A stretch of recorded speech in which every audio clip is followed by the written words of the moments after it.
Get brained for better aging decisions. Research shows that agers make decisions differently than younger people. There are positive changes and some not so advantageous that may cause problems for us. As agers, we've had many life experiences and past decision-making opportunities to give us confidence. We tend to take fewer risks in making choices and may make wiser decisions. When impactful decisions need to be made as we age, it's important to follow a logical and systematic plan for making them. Those who follow the Ager Plus Learns Decade Challenge know how much I love acronyms to help with memory. I was delighted to discover the easy-to-remember brain strategy for decision precision. It is a simple code to assist you in gathering information you need to make informed decisions about any area of your life. I'll use a recent example from my own life where I had a medical health decision to make.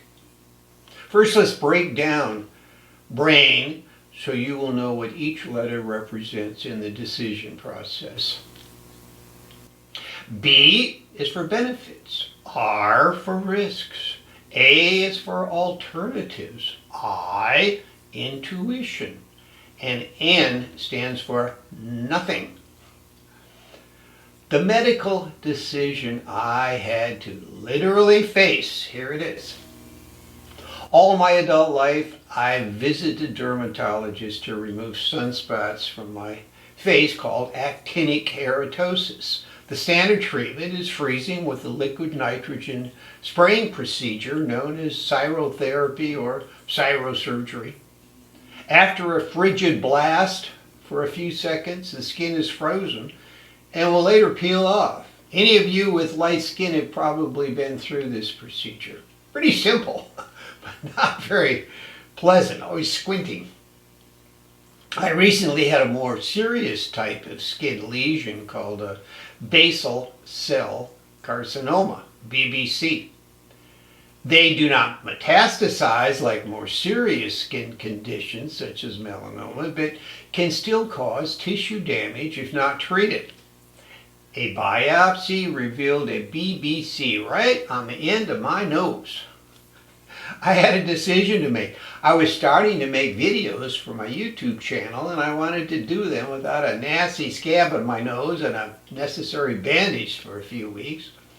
Maybe I could come up with another solution to my dilemma or even avoid the whole situation somehow. Let's go through the brain decision model to demonstrate the process I followed. I'd recently discovered the brain method and I wanted to put it to work and tell you about it. As you watch, think of a situation you may have and how you could use the approach as well. Benefits.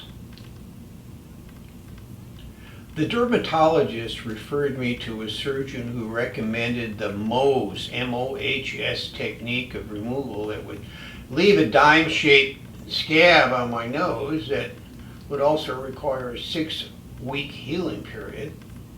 While that was not very appealing, I had to consider the benefits of the approach. It would remove the cancer, which could cause further complications if not done. Yes, there were drawbacks. I would lose a few weeks to work on my Ager Plus Learns videos, but the benefit of getting rid of the carcinoma was certainly enticing. I filed that away in my mind while I moved on to step 2. Risks. This phase requires us to examine unwanted and undesirable outcomes of a decision. I watched some videos on YouTube about Mohs surgery. One man had a hole completely through the side of his nose. That didn't look especially appealing. Another just had a small pea-sized circular area removed and was taken care of with a skin graft. I was told mine would be about the size of a dime. Not pleasant to consider. It would all depend on how deeply they needed to cut. One layer of skin would be removed, sent to the lab, and I would be told whether the cancer cells were eliminated or whether another layer of tissue would need to be sliced away. There were certainly some risks. I could end up with a scar that would disfigure my nose and cause me to question whether I would be comfortable in making YouTube videos. What was I to do? Alternatives. This step allows us to look at other options in the decision-making process. Was surgery the only option? I did some research and discovered there were topical medications that might be good enough to avoid going through the Mohs surgery. That meant I might be able to avoid surgery and still get rid of the carcinoma, but would the medications be as effective? That sent me back to the internet for more answers. I discovered that surgery was the preferred route for the most effective treatment. The doctor agreed with my findings. Intuition. This is when we listen to our gut and check out our feelings about the best course of action. We can tap into our wisdom from life experiences, our values, and our sixth sense to guide our decision. In my case, I wanted to avoid facial scarring, but I realized it was not a wise choice to avoid surgery. It didn't feel like it was smart to ignore the medical advice I was being given. The last option, N, stands for nothing. This solves all your problems and may temporarily relieve stress because you do nothing. Maybe you wait a while, sometimes too long, hoping the situation will work out by itself. Sometimes it does, but other times the situation grows worse. You may go through the earlier stages of considering benefits and risks and just simply do nothing. But doing nothing is still a choice, a decision. Unfortunately, it's usually not the best choice. I knew doing nothing was not the right action for me. I got the surgery and the scar is still visible. Perhaps you could see it, but I hope my nose is cancer-free. If you have an important decision to make, try getting brain and see if it helps.